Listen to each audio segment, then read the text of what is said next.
ನನ್ನ ಹೆಸರು ಸಂಜಯ್. ಮಂಡ್ಯದ ರೇವತಿ ಅಪಾರ್ಟ್ಮೆಂಟ್ನ ಒಂದು ಚಿಕ್ಕ ರೂಮೇ ನನ್ನ ಪ್ರಪಂಚ. ಬೆಳಗ್ಗೆ ಪ್ರೈವೇಟ್ ಕಾಲೇಜಿನಲ್ಲಿ ಅಕೌಂಟ್ಸ್ ಲೆಕ್ಚರರ್ ಆಗಿ ಡ್ಯೂಟಿ. ಸಾಯಂಕಾಲ ಆದರೆ ನನ್ನ ರೂಮಿನಲ್ಲಿ 6 ಮಂದಿ ಸ್ಟೂಡೆಂಟ್ಸ್ ಮಧ್ಯೆ ಅಕೌಂಟ್ಸ್, ಟ್ಯೂಷನ್ಗಳು, ಡೆಬಿಟ್, ಕ್ರೆಡಿಟ್ ಲೆಕ್ಕಗಳ ಮಧ್ಯೆ ನನ್ನ ಜೀವನ ಒಂದು ಶಿಸ್ತಿನಿಂದ ಸಾಗಿ ಹೋಗ್ತಾ ಇದೆ. ಅದು ಏಪ್ರಿಲ್ 16 ಮಧ್ಯಾಹ್ನ. ಬಿಸಿಲು ಬಂಡಿ ಹೋಗ್ತಾ ಇದೆ. ಕಾಲೇಜಿನಿಂದ ಬಂದು ಸುಸ್ತಾಗಿ ಫ್ಯಾನ್ ಕೆಳಗೆ ಮಲಗಿದ್ದೆ. ನಿದ್ರೆಗೆ ಜಾಡ್ತಾ ಇದ್ದ ಸಮಯದಲ್ಲಿ ನನ್ನ ಫೋನ್ ಕೂಗಿತು. ಕಿರಿಕಿರಿಯಿಂದ ಫೋನನ್ನು ತೆಗೆದು ನೋಡಿದ್ರೆ ಹೊಸ ನಂಬರ್. ಹಲೋ ಅಂತಂದೆ. ಒಂದು ಕೆಟ್ಟದಾಗ ಬೊಗ್ಗಡಾದ ಧ್ವನಿಯೊಂದಿಗೆ, ಸರ್ ನಮಸ್ತೆ, ನನ್ನ ಹೆಸರು ಮಹೇಶ್. ಬ್ಯಾಂಕ್ ಟೆಸ್ಟ್ಗಳಿಗಾಗಿ ಅಪ್ಲೈ ಮಾಡಿದ್ದೇನೆ ಸರ್. ನಿಮ್ಮ ಕೋಚಿಂಗ್ ಸೆಂಟರ್ ಬಗ್ಗೆ ಪೇಪರ್ನಲ್ಲಿ ನೋಡಿದೆ ಅಂತಂದ ಆ ವ್ಯಕ್ತಿ. ನಾನು ಮಂಚದ ಮೇಲೆ ಸರಿಯಾಗಿ ಕೂತು, ಕೋಚಿಂಗ್ ಸೆಂಟರ್ ಏನೂ ಇಲ್ಲ, ನಾನು ಲೆಕ್ಚರ್ ಆಗಿ ಕೆಲಸ ಮಾಡ್ತಾ ಇದ್ದೀನಿ. ಸಾಯಂಕಾಲದ ವೇಳೆ ಅಕೌಂಟ್ಸ್ ಟ್ಯೂಷನ್ ಹೇಳ್ಕೊಡ್ತೀನಿ. ರೈಲ್ವೆ, ಬ್ಯಾಂಕ್ ಟೆಸ್ಟ್ ಬರೆಯೋರಿಗೆ ಗೈಡೆನ್ಸ್ ಅನ್ನು ನೀಡ್ತಾ ಇರ್ತೀನಿ ಅಂತ ಹೇಳಿದೆ ಅಷ್ಟೆ. ಅದೇ ಸರ್, ನಮಗೂ ಸ್ವಲ್ಪ ಅಕೌಂಟ್ಸ್ನಲ್ಲಿ ಸಹಾಯ ಬೇಕು. ನೀವು ಹೇಳಿಕೊಡೋದಾದ್ರೆ ನಾಳೆ ಬಂದು ಭೇಟಿ ಆಗ್ತೇನೆ ಅಂತಂದ ಮಹೇಶ್. ಸರಿ ಅಂಥೇಳಿ ಅಡ್ರೆಸ್ಸನ್ನು ನೀಡಿದೆ. ಆದರೆ ಆ ಫೋನ್ ಕಡೆ ನನ್ನ ಜೀವನದಲ್ಲಿ ಎಂದು ಊಹೆ ಮಾಡಲಾರದಂತಹ ಒಂದು ಶೃಂಗಾರದ ಬಿರುಗಾಳಿಗೆ ದಾರಿ ಮಾಡಿಕೊಡುತ್ತೆ ಅಂಥೇಳಿ ಆಗ ನಾನು ಅಂದುಕೊಳ್ಳಿಲ್ಲ. ಮರುದಿನ ಸಾಯಂಕಾಲ ಒಂದು 6 ಗಂಟೆ. ನನ್ನ ಹಳೆ ಸ್ಟೂಡೆಂಟ್ಸ್ 6 ಮಂದಿ ಆಗಲೇ ರೂಮಿನಲ್ಲಿ ಲೆಕ್ಕ ಮಾಡ್ತಾ ಇದ್ರು. ಸರಿಯಾಗಿ ಆಗಲೇ ಹೊರಗೆ ಒಂದು ಸ್ಕೂಟರ್ ಬಂದು ನಿಂತ ಶಬ್ದ ಕೇಳಿಸ್ತು. ನಾನು ಹೊರಗೆ ಹೋಗಿ ನೋಡಿದೆ. ಫೋನ್ ಮಾಡ್ದ ಮಹೇಶ್. ಒಬ್ಬನೇ ಬರಲಿಲ್ಲ, ಅವನ ಜೊತೆ ಒಬ್ಬ ಹೆಂಗಸು ಯುವತಿ ಕೂಡ ಇದ್ಲು. ಅವಳನ್ನು ನೋಡಿದ ತಕ್ಷಣ ನನ್ನ ಕಣ್ಣುಗಳು ಒಂದು ಕ್ಷಣ ಹಾಗೇನೆ ನಿಂತು ಹೋಗ್ಬಿಟ್ವು. ಪಿಂಕ್ ಚೂಡಿದಾರದಲ್ಲಿ, ಅಂದರೆ ಗುಲಾಬಿ ಚೂಡಿದಾರದಲ್ಲಿ, ಹಣೆಯ ಮೇಲೆ ಬೆವರಿನ ಹನಿಗಳು ಹೊಳೆಯುತ್ತಿರಲಾಗಿ ಬಿಸಿಲಿನ ತಾಪಕ್ಕೆ ಸ್ವಲ್ಪ ಹರಾಡ್ತಾ ಇದ್ದಂತಹ ಕೂದಲಿನೊಂದಿಗೆ ಅವಳು ದೇವ ಕನ್ನಿಯಂತೆ ಇದ್ಲು. ನಮಸ್ತೆ ಸಾರ್, ನಾನು ಮಹೇಶ್. ಇವಳು ನನ್ನ ಹೆಂಡತಿ ರಾಣಿ. ಇವಳು ಕೂಡ ಬ್ಯಾಂಕ್ ಎಕ್ಸಾಮ್ ಪ್ರಿಪೇರ್ ಆಗ್ತಾ ಇದ್ದಾಳೆ. ಅಕೌಂಟ್ಸ್ ಅಂದರೆ ಇವಳಿಗೆ ಸ್ವಲ್ಪ ಭಯ, ಅದಕ್ಕೆ ನಿಮ್ಮ ಹತ್ರ ಕರ್ಕೊಂಡು ಬಂದೆ ಅಂಥೇಳಿ ಪರಿಚಯವನ್ನ ಮಾಡ್ದ. ಮಹೇಶ್ ತನ್ನ ಹೆಂಡತಿ ರಾಣಿಯನ್ನು ನನಗೆ ಪರಿಚಯಿಸ್ತಾ ಇದ್ದಾನೆ. ಆದರೆ ನನ್ನ ದೃಷ್ಟಿ ಮಾತ್ರ ಅವಳು ಧರಿಸಿದ್ದ ಆ ಗುಲಾಬಿ ಬಣ್ಣದ ಚೂಡಿದಾರ ಮೇಲೆಯೇ ನಿಂತು ಹೋಯಿತು. ಆ ಡ್ರೆಸ್ ಅವಳ ಮೈಗೆ ಅಂಟಿಕೊಂಡಂತಿತ್ತು. ಪ್ರತಿ ಅಂಗುಲವನ್ನ ಕೂಡ ಸ್ಪಷ್ಟವಾಗಿ ತೋರಿಸ್ತಾ ಇತ್ತು. ಅವಳು ಉಸಿರಾಟ ತೆಗೆದುಕೊಳ್ಳುವ ಪ್ರತಿ ಬಾರಿ ನನ್ನಲ್ಲಿ ತಿಳಿಯದ ಒಂದು ಹುಟ್ಟಿಸ್ತಾ ಇತ್ತು. ನನ್ನ ನೋಟ ಅವಳ ಸೌಂದರ್ಯದ ಮಧ್ಯೆ ನಲಗಿ ಹೋಗಿತ್ತು. ನಮಸ್ತೆ ಸಾರ್ ಅಂದ. ಅವಳ ಕರೆಯಲ್ಲಿ ಒಂದು ರೀತಿಯ ವಿಚಿತ್ರವಾದ ಮಾಧುರ್ಯ ಇತ್ತು. ಅದು ನನ್ನ ಕಿವಿಗಳಲ್ಲಿ ಅಮೃತದಂತೆ ಅಲ್ಲದೆ ಮತ್ತಿನಂತೆ ಇಳಿತಾ ಇತ್ತು. ಮಹೇಶ್ ಏನೋ ಹೇಳ್ತಾ ಇದ್ದಾನೆ. ರಾಣಿ ತುಂಬ ಶಾರ್ಪ್ ಸರ್, ಆದರೆ ಅಕೌಂಟ್ಸ್ ಅಂದರೆ ಭಯ. ನೀವು ಹತ್ತಿರ ಇದ್ದು ಕಲಿಸಿದ್ರೆ ಬೇಗ ಪಿಕಪ್ ಮಾಡ್ಕೊಳ್ತಾಳೆ ಅಂಥೇಳಿ ಅವನ ಮಾತುಗಳನ್ನು ಕೇಳ್ತಾ ಇದ್ರೆ ನನ್ನ ಮನಸ್ಸಿನಲ್ಲಿ ಮಾತ್ರ ಬೇರೆ ಆಲೋಚನೆಗಳು ಸುಳಿತಾ ಇದ್ವು. ಮಹೇಶ್ ಇಂತಹ ಮದಗಜದಂತಹ ಸುಂದರಿಯನ್ನ ನನ್ನ ರೂಮಿಗೆ ತಂದು ನನ್ನ ಶಿಸ್ತಿನ ಜೊತೆ ಆಟ ಆಡ್ತಾ ಇದ್ಯಾ? ಇವಳಿಗೆ ಪಾಠ ಹೇಳಿಕೊಡೋದು ಅಥವಾ ನನ್ನ ಕಂಟ್ರೋಲ್ ಕಳೆದುಕೊಳ್ಳೋದು ಅಂಥೇಳಿ ನನ್ನೊಳಗೆ ಒಂದು ಕ್ಷಣ ಒಂದು ಸಣ್ಣ ಯುದ್ಧವೇ ಶುರುವಾಯಿತು ನನ್ನ ಮನಸ್ಸಿನ ಒಳಗಡೆ. ನಾನು ರಾಣಿಯ ಕಣ್ಣುಗಳನ್ನೇ ನೋಡ್ತಾ ಇದ್ದೆ, ಆದರೆ ನನ್ನ ಗಂಟಲು ಮಾತ್ರ ಒಣಗಿ ಹೋಗಿತ್ತು. ಅತಿ ಕಷ್ಟದ ಮೇಲೆ ಮಾತನ್ನ ಹೊರಡಿಸುತ್ತಾ, ಸರಿ ಹಾಗಾದ್ರೆ ನಾಳೆಯಿಂದ ರೆಗ್ಯುಲರ್ ಆಗಿ ಬರ್ತೀರಾ ಅಂತಂದೆ. ಆ ಮಾತು ಅನ್ನುವಾಗ ನನ್ನ ನೋಟ ನನ್ನ ನಿಯಂತ್ರಣದಲ್ಲಿ ಇರಲಿಲ್ಲ. ಆ ಪಿಂಕ್ ಚೂಡಿದಾರವನಿಗೆ ಬಂದಿಯಾಗಿರುವಂತಹ ಅವಳ ಸೌಂದರ್ಯದ ಮೇಲೆಯೇ ನನ್ನ ಕಣ್ಣುಗಳಿದ್ವು. ನನ್ನ ಮಾತನ್ನ ಕೇಳಿದ ತಕ್ಷಣ ರಾಣಿ ಒಮ್ಮೆಲೆ ನನ್ನ ಕಡೆಗೆ ತಿರುಗಿದ್ಲು. ನನ್ನ ನೋಟ ಎಲ್ಲಿ ನಿಂತಿದೆ ಅನ್ನೋದು ಅವಳಿಗೆ ಅರ್ಥವಾದಂತಿತ್ತು. ಅದಕ್ಕೆ ಇರಬೇಕು. ಕಣ್ಣುಗಳಿಂದಲೇ ಒಂದು ಮತ್ತನ್ನ ಏರಿಸುವಂತಹ ನಗುವನ್ನ ಬೀರಿ, ಬರ್ತೇನೆ ಸಾರ್, ಖಂಡಿತ ಬರ್ತೇನೆ ಅಂತಂದ್ಲು. ಆ ಧ್ವನಿಯ ಲಾಲಿತ್ಯ ನನ್ನಲ್ಲಿ ಇನ್ನಷ್ಟು ಮಂಟೆ ಎಬ್ಬಿಸ್ತು. ಕೂಡಲೇ ಚೇತರಿಸ್ಕೊಂಡು, ಸರಿ ಮಹೇಶ್ ಅವರೇ, ಟೈಮಿಂಗ್ಸ್ ಓಕೆ ಅಂತಂದ್ರೆ ನಾಳೆಯಿಂದ ಕಳಿಸಿ ಅಂತಂದೆ.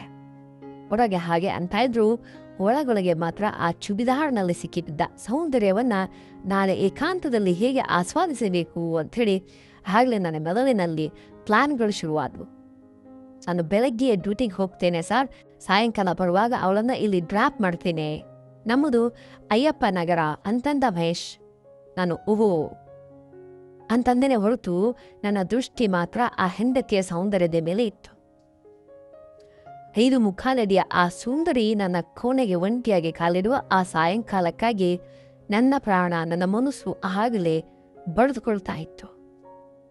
ಸಾಯಂಕಾಲ ಒಂದು 7 ಗಂಟೆ ನಮ್ಮ ಸೆಂಟರ್ನಲ್ಲಿ ಗದ್ದಲ ಮೆಲ್ಲಗೆ ಕಡಿಮೆ ಆಗ್ತಾ ಇರಬೇಕಾದ್ರೆ ನನ್ನ ರೂಮ್ ಕೆಳಗೆ ಮಹೇಶ್ ಬೈಕ್ ನಿಂತ ಶಬ್ದ ನನ್ನ ಎದೆಯಲ್ಲಿ ರೈಲನ್ನು ಓಡಿಸ್ತು. ಫೋನ್ ಮೊಳಗಿದ ಕೂಡಲೇ ನಡಗ್ತಾ ಇರುವಂತಹ ಕೈಗಳಿಂದ ಲಿಫ್ಟ್ ಮಾಡಿದೆ. ಸರ್, ರಾಣಿ ಬಂದಿದ್ದಾಳೆ, ಕೆಳಗಿದ್ದೀವಿ ಅಂತಂದ ಮಹೇಶ್. ಆ ಮಹೇಶ್ ಮಾತುಗಳಿಗೆ ಓಕೆ ಮೇಲ್ ಕಳಿಸಿ ಅಂತೇಳಿ ನಾನು ಫೋನನ್ನು ಇಟ್ಟೆ. ನನ್ನ ರೂಮಿನ ನಿಶಬ್ದವನ್ನು ಸೀಳುತ್ತಾ ಅವಳ ಹೆಜ್ಜೆಯ ಸಪ್ಪಳ ಹತ್ತಿರವಾಗ್ತಾ ಇತ್ತು. ಬಾಗಿಲನ್ನು ತೆರೆದು ರಾಣಿ ಒಳಗೆ ಹೆಜ್ಜೆ ಇಟ್ಟ ಕೂಡಲೇ ಒಂದು ಕ್ಷಣ ನನ್ನ ಶ್ವಾಸ ನಿಂತು ಹೋದಂತಾಯಿತು. ಈ ದಿನ ಅವಳು ಕೆಂಪು ಬಣ್ಣದ ಬಟ್ಟೆಯನ್ನ ಹಾಕ್ಕೊಂಡು ಬಂದಿದ್ಲು. ಆ ಕೆಂಪು ಬಣ್ಣದಲ್ಲಿ ಅವಳ ಚರ್ಮ ಇನ್ನಷ್ಟು ಕಾಂತಿಯುತವಾಗಿ ಹೊಳಿತಾ ಇತ್ತು. ಆ 5 ಅಡಿ 4 ಇಂಚಿನ ರೂಪ ನನ್ನ ರೂಮಿಗೆ ಬರ್ತಾ ಇದ್ದಂತೆ ಒಂದು ರೀತಿಯ ಮತ್ತಿನ ವಾಸನೆ ಆವರಿಸ್ತು. ನಮಸ್ತೆ ಸಾರ್ ಅಂದ್ಲು. ರಾಣಿ ಬಾಗಿಲು ಹಾಕ್ತಾ ಆ ಮಾತಿನಲ್ಲಿ ಏನೋ ತಿಳಿಯದ ಆಹ್ವಾನವಿದ್ದಂತೆ ನನ್ನ ಮನಸ್ಸಿಗೆ ಅನಿಸ್ತು. ನಾನು ಕುರ್ಚಿಯಲ್ಲಿ ಸರಿಪಡಿಸ್ಕೊಡುತ್ತಾ ಅವಳು ನನ್ನ ಪಕ್ಕದಲ್ಲೇ ಇದ್ದ ಖಾಲಿ ಕುರ್ಚಿಗೆ ಬರುವಂತೆ ಸನ್ನೆಯನ್ನ ಮಾಡಿದೆ. ನನ್ನ ಗಂಟ್ಲಲ್ಲಿ ಆಗಲೇ ಒಂದು ರೀತಿಯ ನಡುಕ ಶುರುವಾಯಿತು. ಅವಳು ಬಂದು ನನ್ನ ಪಕ್ಕದಲ್ಲಿದ್ದ ಕುರ್ಚಿಯಲ್ಲಿ ಕೂತ್ಕೊಂಡ್ಲು. ಆ ರೂಮಿನಲ್ಲಿ ಆಗಲೇ ಇದ್ದಂತಹ 3 ಸ್ಟೂಡೆಂಟ್ಸ್ ಒಮ್ಮೆಲೆ ನಿಶಬ್ದವಾಗಿಬಿಟ್ರು, ಸೈಲೆಂಟ್ ಆಗೋಗ್ಬಿಟ್ರು. ಅವರ ಪುಸ್ತಕಗಳ ಮೇಲಿರಬೇಕಾದಂತಹ ನೋಟ ಅಯಸ್ಕಾಂತದಂತೆ ಅವಳ ರೂಪದ ಕಡೆ ತಿರುಗಿತು. ಆ ರೂಮಿನ ಗಾಳಿ ಒಮ್ಮೆಲೆ ಅವಳ ಮೈಯ ಪರಿಮಳದಿಂದ ತುಂಬಿ ಹೋಯಿತು.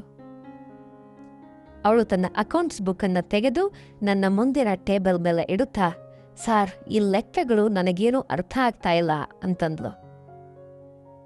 ಅವಳು ಮಾತಾಡ್ತಾ ಇರಬೇಕಾದ್ರೆ ನನ್ನ ಕಣ್ಣುಗಳು ಅಪ್ರಯತ್ನವಾಗಿಯೇ ಅವಳ ಮೇಲೆಯೇ ಕಟ್ಟಿ ಹಾಕಿದಂತೆ ನಿಂತು ಹೋದವು. ಪ್ರಯತ್ನವಿಲ್ಲದೆ ಕಟ್ಟಿ ಹಾಕಿದಂತೆ ನಿಂತು ಹೋಗ್ಬಿಟ್ವು. ಅವಳು ಲೆಕ್ಕದ ಬಗ್ಗೆ ಕೇಳ್ತಾ ಇದ್ರು, ನನ್ನ ಗಮನ ಮಾತ್ರ ಅವಳ ಮೇಲಿತ್ತು. ಅವಳ ನನ್ನ ಕಡೆ ತಿರುಗಿ ಏನೋ ಕೇಳ್ತಾ ಇರಬೇಕಾದ್ರೆ ಆ ಕೋಣೆಯ ವಾತಾವರಣ ಅವಳ ದೇಹದಿಂದ ಬರ್ತಾ ಇದ್ದಂತಹ ಶಾಖದಿಂದ ಮತ್ತು ನನ್ನೊಳಗೆ ಹತೋಟಿ ತಪ್ಪುತ್ತಾ ಇದ್ದ ಒಂದು ಘಮದಿಂದ ಒಮ್ಮೆಲೆ ಬಿಸಿ ಏರ್ತು. ಆ ಕ್ಷಣ ನನ್ನ ಶಿಸ್ತು ಅವಳ ಸೌಂದರ್ಯದ ಮುಂದೆ ತಲೆಬಾಗಿದಂತೆ ಅನ್ನಿಸ್ತು. 1 ತಿಂಗಳು ಕಳೆದು ಹೋಯಿತು. ರಾಣಿ ಪ್ರತಿದಿನ ಸಾಯಂಕಾಲ 7 ಗಂಟೆಗೆ ಬರ್ತಾ ಇದ್ಲು. ಖಂಡಿತವಾಗಿ 9 ಗಂಟೆಗೆ ಅವಳ ಬುಡ್ಡ ಬಂದು ಕರೆದುಕೊಂಡು ಹೋಗ್ತಾ ಇದ್ದ. ಈ 1 ತಿಂಗಳಲ್ಲಿ ನಮ್ಮ ಮಧ್ಯೆ ಮೌನವಾಗಿ ಒಂದು ಯುದ್ಧ ನಡೆಯಿತು. ಆ ರೆಡ್ ಕಲರ್ ಟಾಪ್ನಲ್ಲಿ, ಆ ಟೈಟ್ ಲೆಗ್ಗಿಂಗ್ಸ್ನಲ್ಲಿ ಅವಳು ಹೆಜ್ಜೆ ಇಟ್ಟ ಕೂಡಲೇ ನನ್ನ ಕಣ್ಣುಗಳು ಅವಳ ಮೇಲೆ ಅಚ್ಚೊತ್ತಿ ಹೋಗ್ತಾ ಇದ್ವು. ಆ ದಿನ ಟ್ಯೂಷನ್ ಟೈಮ್ ಮುಗೀತು. ಉಳಿದ 6 ಮಂದಿ ಸ್ಟೂಡೆಂಟ್ಸ್ ಪುಸ್ತಕಗಳನ್ನು ಸರಿದುಕೊಂಡ್ರೆ ಸೇರಿಸ್ಕೊಂಡು ಹೊರಟು ಹೋಗ್ಬಿಟ್ಟು ಒಮ್ಮೆಲೆ ಆ ಕೋಣೆಯಲ್ಲಿ ನಿಶಬ್ದ ಆವರಿಸಿತು. ಕೇವಲ ಫ್ಯಾನ್ ತಿರುಗುತ್ತಾ ಇರುವಂತಹ ಶಬ್ದ ಮತ್ತು ನಮ್ಮಿಬ್ಬರ ಶ್ವಾಸದ ವೇಗ ಮಾತ್ರ ಕೇಳಿಸ್ತಾ ಇತ್ತು. ಉಸಿರಾಟದ ವೇಗ ಮಾತ್ರ ಕೇಳಿಸ್ತಾ ಇತ್ತು. ರಾಣಿ ಮಾತ್ರ ತನ್ನ ಚುಡಿದಾರ್ ಸರಿಪಡ್ಕೊಳ್ತಾ ಅಲ್ಲೇ ಕೂತ್ಕೊಂಡಿದ್ದಾಳೆ. ಕೋಣೆಯ ಬೆಳಕಿನಲ್ಲಿ ಅವಳ ಬಿಳಿಯ ತೋಳುಗಳು, ಆ ದುಂದಗಿನ ಕೆನ್ನೆಗಳು ಮತ್ತಿನಿಂದ ಹೊಳಿತಾ ಇದ್ವು. ಆ ಕೆಂಪು ಟಾಪ್ ಅವಳ ಸೌಂದರ್ಯವನ್ನ ಇನ್ನಷ್ಟು ಶಾಖ ಹುಟ್ಟಿಸುವಂತೆ ತೋರಿಸ್ತಾ ಇತ್ತು. ಮೇಡಮ್, ನಿಮ್ಮ ಸರ್ ಇನ್ನೂ ಬರಲಿಲ್ವೇ ಅಂತಂದೆ. ನನ್ನ ಗಂಟಲಲ್ಲಿ ಉಕ್ಕಿ ಬರ್ತಾ ಇದ್ದಂಥ ಆ ತುಳವನ್ನು ಅತಿ ಕಷ್ಟದಿಂದ ಅಡಗಿಸ್ಕೊಳ್ಳುತ್ತಾ ನನ್ನ ನೋಟ ಅವಳ ಮೇಲಿಂದ 1 ಅಂಗುಲವೂ ಕದಲ್ತಾ ಇರಲಿಲ್ಲ. ಅವಳು ಮೆಲ್ಲಗೆ ತಲೆ ಎತ್ತಿ ನೇರವಾಗಿ ನನ್ನ ಕಣ್ಣುಗಳನ್ನೇ ನೋಡಿದ್ಲು. ಆ ನೋಟದಲ್ಲಿ ಒಂದು ರೀತಿಯ ಆಹ್ವಾನ ಮತ್ತು ಸವಾಲು ಬೆರೆತಂತೆ ಇತ್ತು. ಬರುತ್ತಿದ್ದಾರಂತೆ ಸಾರ್, ಗುಂಟೂರಿನಲ್ಲಿ ಏನೋ ಕೆಲಸ ಇತ್ತು, ಲೇಟ್ ಆಗಿದೆಯಂತೆ ಅಂತಂದ್ಲು. ಆ ಏಕಾಂತ ಅವಳ ದೇಹದಿಂದ ಬರ್ತಾ ಇದ್ದಂತಹ ಆ ಮೇಕಪ್ಪನ್ನ ಸುವಾಸನೆ ನನ್ನನ್ನು ಅವಳ ಕಡೆಗೆ ಎಳಿತಾ ಇದ್ದು.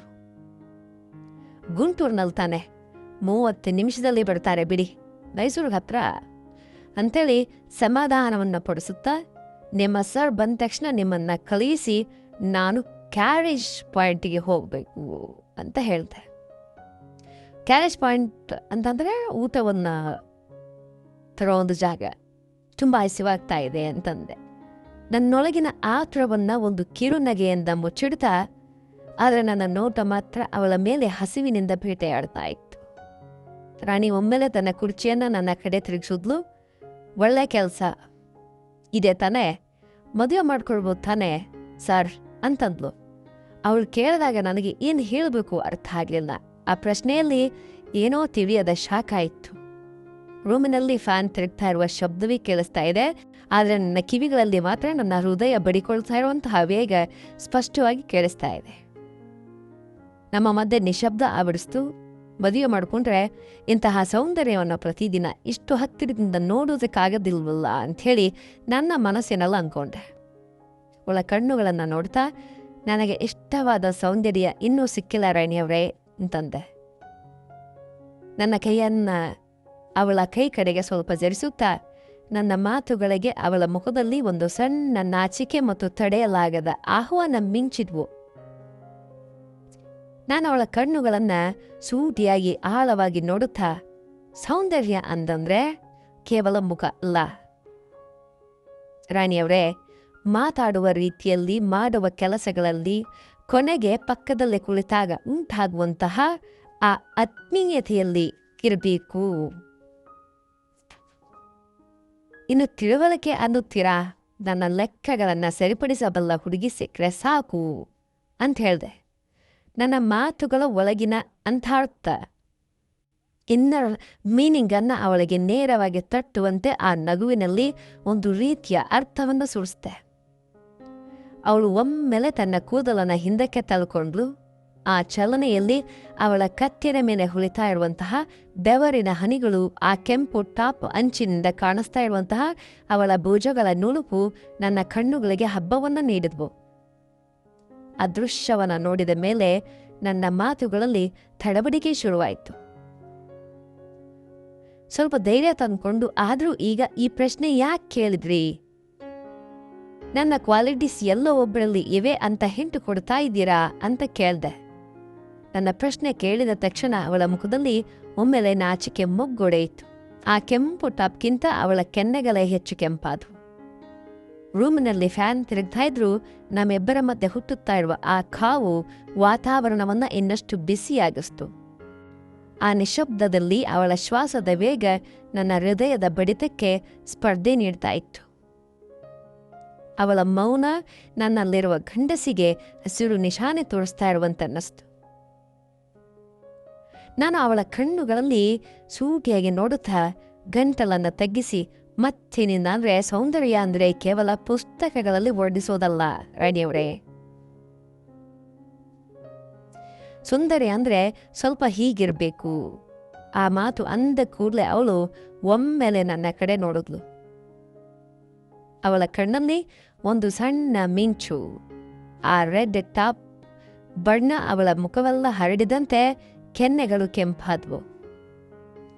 ನಾನು ಮೆಲ್ಲಗೆ ನಗುತ್ತಾ, ನಿಮ್ಮ ಸರ್ಟಿಫಿಕೇಟ್ಸ್ ನೋಡಿದ್ನಲ್ಲ, ನೀವು ನನಗಿಂತ 2 ವರ್ಷ ಚಿಕ್ಕವರು. ನಿಮ್ಮ ಸರ್ ವಯಸ್ಸು ಒಂದು 31 ವರ್ಷ ಇರ್ಬೋದು ಅಂತ ಅನ್ಕೊಂಡೆ ಅಂದೆ. ಅವಳು ನಿಟ್ಟುಸಿರನ್ನು ಬಿಡ್ತಾ, 31 ಅಲ್ಲ ಸಾರ್, ಅವರಿಗೆ 42 ಅಂತಂದ್ಲು. ಅವಳ ಧ್ವನಿಯಲ್ಲಿ ಏನೋ ತಿಳಿಯದಂತಹ ಒಂದು ನಿರಾಸೆ ಸ್ಪಷ್ಟವಾಗಿ ಕಾಣಿಸ್ತಾ ಇತ್ತು. ನಾನು ಆ ಅವಕಾಶವನ್ನು ಬಿಡದೆ ಅವಳಿಗೆ ಇನ್ನಷ್ಟು ಹತ್ತಿರವಾಗಿ ಜರುಗಿ, ಓಮ್ಮ 42 ವರ್ಷಗಳ ಅಂದರೆ ನಿಮ್ಮೊಬ್ಬರ ಮಧ್ಯೆ 10 ವರ್ಷಗಳಿಗಿಂತ ಹೆಚ್ಚು ಗ್ಯಾಪ್ ಇದೆಯೇ? ಒಂದು ವೇಳೆ ನನ್ನ ವಯಸ್ಸೇ ನಿಮ್ಮ ಸರ್ ವಯಸ್ಸು ಅಂದುಕೊಳ್ಳಿ, ಅಂದರೆ 31 ವರ್ಷ. ಹಾಗೆ ನಮ್ಮಿಬ್ಬರ ಮಧ್ಯೆ ಕೇವಲ 3 ವರ್ಷಗಳೇ ಅಲ್ವೇ ಗ್ಯಾಪ್. ಆಗ ಪರಿಸ್ಥಿತಿ ಬೇರೆದೇ ಇರ್ತಾ ಇತ್ತೇನೋ ಅಲ್ವಾ ಅಂತಂದೆ. ನನ್ನ ಮಾತನ್ನು ಕೇಳಿದ ತಕ್ಷಣ ಅವಳ ಕೈಯಲ್ಲಿದ್ದ ಪೆನ್ನು ಟೇಬಲ್ ಮೇಲೆ ಜಾರಿ ಬಿದ್ದುಬಿಡ್ತು. ಅವಳು ತನ್ನ ಕತ್ತಿನ ಹತ್ತಿರ ಬಿದ್ದ ಕೂದಲನ್ನು ಸರಿಪಡಿಸ್ಕೊಳ್ಳುತ್ತಾ ತಲೆಯನ್ನು ಬಗ್ಗಿಸಿದ್ಲು. ನಾನು ಅವಳ ಕಣ್ಣುಗಳನ್ನು ತೀಕ್ಷ್ಣವಾಗಿ ನೋಡುತ್ತಾ ಗಂಟಲಲ್ಲಿ ಒಂದು ರೀತಿಯ ಹಠವನ್ನು ತುಂಬಿಕೊಂಡು, ನಿಜ ಹೇಳಣ್ಣ ರಾಣಿಯವರೇ, ನಿಮ್ಮ ಹಸ್ಬೆಂಡ್ಗೆ ಮತ್ತು ನಿಮಗೆ ಅಷ್ಟು ಏಜ್ ಗ್ಯಾಪ್ ಅಷ್ಟೇನೂ ಚೆನ್ನಾಗಿಲ್ಲ. ನೋಡಲು ಕೂಡ ಎಲ್ಲೋ ಏನೋ ಸರಿ ಇಲ್ಲವೆಂದ ಅನಿಸ್ತಾ ಇದೆ ಅಂತ ಹೇಳ್ದೆ. ಆ ಮಾತುಗಳು ಅವಳ ಕಿವಿಯಲ್ಲಿ ಸೀಸ ಸುಳಿದಂತೆ ಅಲ್ಲದೆ ಅವಳ ಮನಸ್ಸಿನ ಸತ್ಯವನ್ನು ಹೊರತೆಗೆದಂತೆ ತಟ್ಟಿದ್ವು. ರಾಣಿ ಒಮ್ಮೆಲೆ ಶಾಕ್ ಆದಂತೆ ನನ್ನ ಕಡೆ ನೋಡಿದ್ಲು. ಅವಳ ಕಣ್ಣಲ್ಲಿ ಒಂದು ಕ್ಷಣ ಭಯ, ಕ್ಷಣವೇ ಒಂದು ರೀತಿಯ ಅಸಹಾಯಕತೆ ಕಂಡು. ಆ ಕೆಂಪು ಟಾಪ್ ಒಳಗಡೆ ಅವಳ ಹೃದಯ ವೇಗವಾಗಿ ಬಡಿದುಕೊಳ್ಳೋದು ನನ್ನ ಕಣ್ಣ ಮುಂದೆ ಕಾಣಿಸ್ತಾ ಇದೆ. ನಾನು ಹೇಳಿದ ಆ ಕಠಿಣವಾದ ಒಂದು ಸತ್ಯ ಅವಳ ನರಗಳಲ್ಲಿ ಹರಿಯಿತು. ಅವಳ ತುಟಿಗಳು ನಡಗ್ತಾ ಇವೆ, ಆದರೆ ಮಾತು ಬರ್ತಾ ಇಲ್ಲ. ಆ ರೆಡ್ ಟಾಪ್ ಬಿಗಿತದಲ್ಲಿ ಅವಳ ದೇಹ ತಳಮಳಿಸ್ತಾ ಇರುವಂತೆ ಅನ್ನಿಸ್ತು. ಅವಳ ಮುಖದಲ್ಲಿ ಆವರಿಸಿದಂತಹ ಆ ನಿಶಬ್ದ, ಆ ಕಣ್ಣಲ್ಲಿ ಮಿಂಚಿದಂತಹ ವೇದನೆ ಅವಳ ವೈವಾಹಿಕ ಜೀವನದ ಅತೃಪ್ತಿಯನ್ನ ತೋರಿಸಿದ್ವು. ಆ 42 ವರ್ಷದ ವ್ಯಕ್ತಿ ಇವೆಲ್ಲವನ್ನ ಗಮನಿಸಲಾರನೇನೋ, ಆದರೆ ನನ್ನ 31 ವರ್ಷದ ಕಣ್ಣುಗಳಿಗೆ ಅವಳ ಪ್ರತಿ ಅಂಗುಲದ ಹಸಿವು ಸ್ಪಷ್ಟವಾಗಿ ಕಾಣಿಸ್ತಾ ಇದೆ. ಅಬ್ಬಾ, ದೊಡ್ಡವರಿದಾರಲ್ಲ, ಇಂತಹ ಈ ತುಂಬ ಸೌಂದರ್ಯವಿರುವಂತಹ ಹುಡುಗಿಯನ್ನ ನೋಡದೆ ಯಾರೋ ಸಂಬಂಧ ಕುದುರಿಸಿದ್ರು ಎಂದು ಮುದುಕರಿಗೆ ಕೊಟ್ಟು ಮದುವೆ ಮಾಡ್ತಾರೆ. ನಿಮ್ಮಂತಹ ಸುಂದರ ಜೀವನವನ್ನ ಹೀಗೆ ಅರ್ಥವಿಲ್ಲದಂತಹ ವಯಸ್ಸಿನ ಗ್ಯಾಪ್ನಿಂದ ಬಲಿ ಕೊಡುತ್ತಾರೆ. ನನ್ನ ಮಾತುಗಳು ಅವಳ ಹೃದಯದ ಆಳವನ್ನ, ಗಾಯವನ್ನ ಮುಟ್ಟಿದ್ವು, ಹಿಂಡಿದ್ವು ಆ ನೋವನ್ನ. ಅವಳು ತನ್ನ ತಲೆಯನ್ನ ತಗ್ಗಿಸಿ, ಏನು ಮಾಡುತ್ತೇನೆ ಸಾರ್, ನಮ್ಮನೆ ಬರ ಅಂತಂದ್ಲು. ಬಹಳ ಚಿಕ್ಕ ಧ್ವನಿಯಲ್ಲಿ ನಾನು ಮೆಲ್ಲಗೆ ನನ್ನ ಕೈಯನ್ನ ಚಾಚಿ ಅವಳ ಬೆರಳುಗಳನ್ನ ನನ್ನ ಕೈಗೆ ತೆಗೆದುಕೊಂಡೆ. ಒಮ್ಮೆಲೆ ಅವಳು ನಡಗದ್ಲು, ಆದರೆ ಕೈಯನ್ನ ಹಿಂದಕ್ಕೆ ತೆಗೆದುಕೊಳ್ಳಲಿಲ್ಲ. ಹಣೆ ಬರಹವನ್ನ ಬದಲಿಸಲಾರೇನು, ಆದರೆ ರಾಣಿ ಸಿಕ್ಕಿರುವ ಈ ಒಂದು ಸ್ವಲ್ಪ ಏಕಾಂತದಲ್ಲಿ ಆ ಕೊರತೆಯನ್ನು ನೀಗಿಸಿಕೊಳ್ಳಬಹುದು, ಆ ಕೊರತೆಯನ್ನ ತುಂಬಿಕೊಳ್ಳಬಹುದಲ್ವಾ. ನಾನು ಆ ಮಾತು ಅಂದ ಕೂಡಲೇ ಒಮ್ಮೆಲೆ ನಾಲಿಗೆ ಕಚ್ಚಿಕೊಂಡೆ. ಅಯ್ಯೋ, ಅಂದರೆ ನಿಮ್ಮನ್ನಲ್ಲ, ನನ್ನ ಉದ್ದೇಶ ಎಂದ್ರೆ ಅಂಥೇಳಿ ನುಣುಚಿಕೊಳ್ಳುತ್ತಾ ಮಾತನ್ನ ಬದಲಿಸುವಂತಹ ಒಂದು ಪ್ರಯತ್ನವನ್ನು ಮಾಡಿದೆ. ಆ ಕಂಗಾಲಿನಲ್ಲಿ ನನ್ನ ಮುಖ ಕಂಡು ಸ್ವಲ್ಪ ಕೆಂಪಾಯಿತು. ನನ್ನ ಎದೆಯ ಬಡಿತ ಹೆಚ್ಚಾಗಿ ಶ್ವಾಸ ಅಂದರೆ ಉಸಿರಾಟ ಭಾರ ಆಯಿತು. ನನ್ನ ಕಂಗಾಲನ್ನು ನೋಡಿ ರಾಣಿಯ ಮುಖದಲ್ಲಿ ಒಂದು ಸಣ್ಣ ನಗು ಮಿಂಚಿತು. ಅವಳ ತನ್ನ ಕುರ್ಚಿಯನ್ನ ನನ್ನ ಕಡೆಗೆ ಇನ್ನಷ್ಟು ತಿರುಗಿಸ್ಕೊಂಡ್ಲು. ಆ ಚಲನೆಯಲ್ಲಿ ಅವಳ ರೆಡ್ ಟಾಪಿನಷ್ಟು ಬಿಗಿಯಾಗಿ ನನ್ನ ಮೊಣಕೈಗೆ ತಗಲುವಷ್ಟು ಹತ್ತಿರಕ್ಕೆ ಬಂತು. ನಾನು ಅವಳ ಕಣ್ಣುಗಳನ್ನು ಚೂಟಿಯಾಗಿ ನೋಡುತ್ತಾ ಗಂಟಲಿನ ನಡಕವನ್ನು ಹತ್ತಿಕ್ಕಿ, ನಿಜ ಹೇಳಲೆ ರಾಣಿಯವರೇ, ನಿಮ್ಮನ್ನು ಮೊದಲ ಬಾರಿ ನೋಡಿದಾಗ ಅವರ ಮಗಳು ಅಂದುಕೊಂಡೆ. ಆ 42 ವರ್ಷದ ಮಹೇಶ್ 5 ಅಡಿ 4 ಇಂಚಿನ ಈ ಹಸನಾದ ಬೊಂಬೆಯನ್ನು ನೋಡಿ ನನ್ನ ಕಣ್ಣುಗಳು ಮೋಸ ಹೋದ್ವು ಅಂತಂದೆ. ಆ ಮಾತು ಅವಳ ಎದೆಯಲ್ಲಿ ಎಷ್ಟು ಬಲವಾಗಿ ತಟ್ಟಿತು ಅಂತಂದ್ರೆ, ಒಮ್ಮೆಲೆ ಆ ಕೆಂಪು ಟಾಪ್ ಒಳಗಡೆ ಅವಳ ಉಸಿರಾಟಿನ ವೇಗ ಹತೋಟಿ ತಪ್ಪಿತು.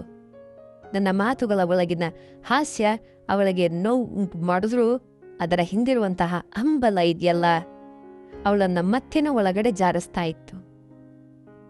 ರಾಣಿ ತನ್ನ ಕಣ್ಣುಗಳನ್ನು ನೆಲದತ್ತ ನೋಡುತ್ತಾ, ಅಷ್ಟು ದಾರುಣವಾಗಿದೆಯೇನ ಸರ್ ನಮ್ಮ ಜೋಡಿ, ಅಂದರೆ ಅಷ್ಟೊಂದು ಕೆಟ್ಟದಾಗಿದೆಯಾ ನಮ್ಮ ಜೋಡಿ ಅಂದ್ಲು. ನಡಗ್ತಾ ಇರುವಂತಹ ಧ್ವನಿಯಲ್ಲಿ ನಾನು ಮೆಲ್ಲಗೆ ಕುರ್ಚಿಯಿಂದ ಅವಳ ಕಡೆಗೆ ಬಾಗಿ ಅವಳ ಮುಖದ ಹತ್ತಿರಕ್ಕೆ ನನ್ನ ಮುಖವನ್ನು ಕೊಂಡೊಯ್ದೆ. ಕೆಟ್ಟದಾಗಿ ದಾರುಣವೆಂತೇನಲ್ಲ ರಾಣಿ, ಅನ್ಯಾಯ ಅಂತ ಅನ್ನಿಸ್ತಾ ಇದೆ. ಆ ವಯಸ್ಸಾದ ವ್ಯಕ್ತಿಗೆ ನಾನು ಅವಳ ಕಣ್ಣುಗಳನ್ನು ಇನ್ನಷ್ಟು ಆಳವಾಗಿ ನೋಡುತ್ತಾ ಧ್ವನಿಯನ್ನು ಚೆನ್ನಾಗಿ ತಗ್ಗಿಸಿ, ನಿಜ ಹೇಳಲೆ ರಾಣಿಯವರೇ, ಒಬ್ಬ 31 ವರ್ಷದ ವಯಸ್ಸಿನ ಗಂಡಸಾದ್ರೆ ನಿಮ್ಮಂಥ ಹೆಂಡತಿಯನ್ನು ಹೀಗೆ ಒಂಟಿಯಾಗಿ ಖಂಡಿತ ಬಿಡೋದಿಲ್ಲ. ಮುಖ್ಯವಾಗಿ ನಮ್ಮಂತಹ ಬ್ಯಾಚುಲರ್ಸ್ ಹತ್ತಿರ ಪಾಠಗಳಿಗಾಗಿ ಬಿಡೋದಿಲ್ಲ, ಕಲಿಸೋದಿಲ್ಲ ಅಂತಂದ್ರೆ ಇದು ಅಸಾಧ್ಯ. ಬಹುಶಃ 42 ವರ್ಷ ಬಂದ ಮೇಲೆ ಅವರಿಗೆ ಇಂಥ ಆಸೆಗಳು, ಈ ಭಯ ಇರೋದಿಲ್ವೇನೋ ಅಂತಂದೆ. ಆ ಮಾತು ಅವಳ ಅಂತರಂಗವನ್ನು ನೇರವಾಗಿ ತಟ್ಟಿತು. ಆ ಕೆಂಪು ಟಾಪ್ ಒಮ್ಮೆಲೆ ಭಾರವಾಗಿ ಇಳಿತು. ನನ್ನ ಮಾತುಗಳ ಒಳಗಿನ ಸತ್ಯವನ್ನ ಅವಳು ಅಲ್ಲಗಳೆಯಲಾರದೆ, ಹಾಗೆಯೇ ಒಪ್ಪಿಕೊಳ್ಳಲಾರದೆ ತಲೆ ತಗ್ಗಿಸಿದ್ಲು. ಆ ಸಮಯದಲ್ಲಿ ಅವಳ ಕತ್ತಿನ ಮೇಲೆ ಹೊಡಿತಾ ಇರುವಂತಹ ಬೆವರಿನ ಹನಿಗಳು ನನ್ನಲ್ಲಿ ತಿಳಿಯದ ಸೆಕೆ ಹುಟ್ಟಿಸ್ತಾ ಇದ್ದಾವೆ ಏನೋ ಸಾರ್ ಅವರ ಪದ್ಧತಿ ಅವಳದು ಅಂತಂದ್ಲು. ಬಹಳ ಕಡಿಮೆ ಚಿಕ್ಕ ಧ್ವನಿಯಲ್ಲಿ, ಆದರೆ ಅವಳ ಧ್ವನಿಯ ನಡುಕ ನನಗೆ ಸ್ಪಷ್ಟವಾಗಿ ಅರ್ಥ ಆಗ್ತಾ ಇದೆ. ನಾನು ಮೆಲ್ಲಗೆ ಕುರ್ಚಿಯನ್ನು ಅವಳಿಗೆ ಇನ್ನಷ್ಟು ಹತ್ತಿರ ಜರುಗಿಸಿದೆ. ಅದೇ ರಾಣಿಯವರೇ, ವಯಸ್ಸಿನಲ್ಲಿರುವಂತಹ ಗಂಡಸಿಗೆ ಆ ಸೌಂದರ್ಯದ ಬೆಲೆ ತಿಳಿಯುತ್ತೆ. ನೀವು ಈ ರೆಡ್ ಟಾಪ್ನಲ್ಲಿ ಎಷ್ಟು ಸುಂದರವಾಗಿದ್ದೀರೋ, ನಿಮ್ಮ ಸೌಂದರ್ಯ ಎಷ್ಟು ಹಸಿವನ್ನು ಹೆಚ್ಚಿಸ್ತದೆಯೋ ಅದು ಆ ವಯಸ್ಸಾದ ವ್ಯಕ್ತಿಗೆ ಅರ್ಥವಾಗದೇ ಇರಬಹುದು ಅಂತ ಹೇಳಿದೆ. ನನ್ನ ನೋಟ ಅವಳ ಮೇಲೆ ಸ್ಥಿರವಾಗಿ ನಿಂತು ಹೋಗ್ಬಿಡ್ತು. ಆ ರೂಮಿನಲ್ಲಿರುವಂತಹ ಒಂದು ಏಕಾಂತ ನಮ್ಮಿಬ್ಬರ ಮಧ್ಯೆ ಇರುವ ದೂರವನ್ನು ಮೆಲ್ಲಗೆ ಕಡಿಮೆ ಮಾಡ್ತಾ ಇದೆ. ಅವಳು ಮೆಲ್ಲಗೆ ನನ್ನ ಕಡೆ ನೋಡಿದ್ಲು.